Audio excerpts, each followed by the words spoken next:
I guess it took a lot of accountability. So, and resources. They provided so many opportunities for me to just excel in my life. They walked next to me every step of the way and just showed me that I could be a woman on my own and I didn't need anybody else and except for the Lord. And so like, I guess in that I just embraced it, and it was the best thing in my life. I lived here for a year. I worked at Stella's, and then we got married. They kicked me out. No.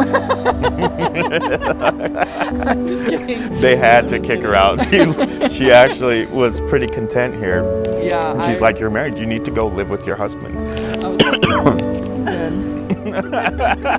Just, It was, I just loved it here. I just loved the fellowship and the women. And so, I moved out, and I continued my relationship with the women that lived here and the women that worked here. And I came by often, every day. And I still became a part of, the new women that came in. They knew who I was. I loved being here, and I loved the atmosphere here, the love of God. And I would tell Erica, and she's the new director here, that I wanted to work here. I wanted to be a part of what they had. And so the internship was coming up, and they offered me an internship, and so I applied, and I got accepted. And so now I'm the intern here at the Hannah House, which is so amazing. And we're on our way to buying a home, and we have our kids, and a really good relationship with our kids, and mentoring people, and I don't know, just living a life that's so different than before. Like, drugs are just not an option anymore. It's going back it just wouldn't make sense, I guess. Mm-hmm. Yeah, having came to the end of ourselves, I suppose, and then finding ourselves in that spot that we were so desperate and so ready for change, but afraid of that change, didn't know what it looked like, what was going to happen, and then just to have all these blessings of life just almost bombarding us. It almost makes you, you definitely feel like blessed, but you also feel just so grateful. Like she said, to go from, like I said, homeless to now looking at buying a home, and not just any home, but like a beautiful place with my entire family, and to have a great job and the fulfillment of life. We both take part in recovery things around Billings, and have been trying to give back to the community some of what the people who invested into us gave to us, and so in doing so, it's just, that's where that fulfillment, comes, and it's just an amazing thing to see God work in other people's lives the way that He's worked in our lives. Yeah. Very grateful.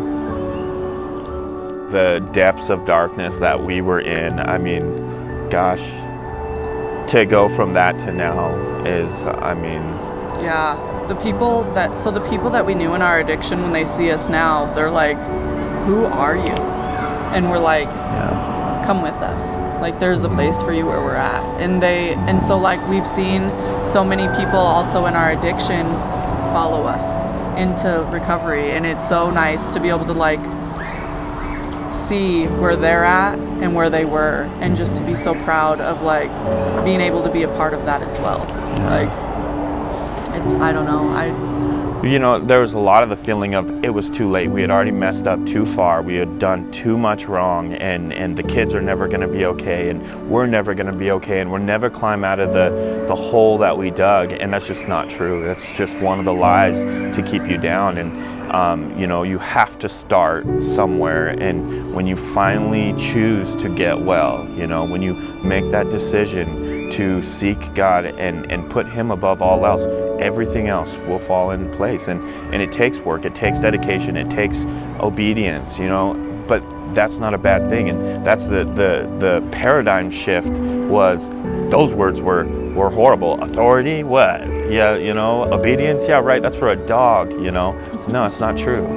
It's not. And it's for a fulfilled life. It really is. A life with purpose and a life with meaning, a life that touches other lives, relationship in other people's, day-to-day activity. Like, what does that look like? And that's what we've seen through the Hannah House and people who surround themselves with this place. There's a lot of good people involved here. CLDI has, we have built so many relationships through CLDI and the Hannah House that they are going to be lifelong relationships, and they're just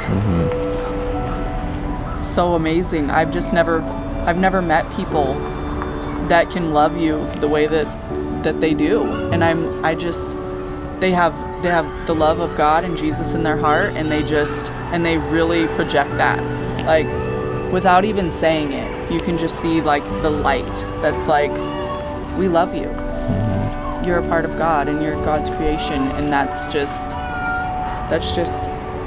what they project. It is.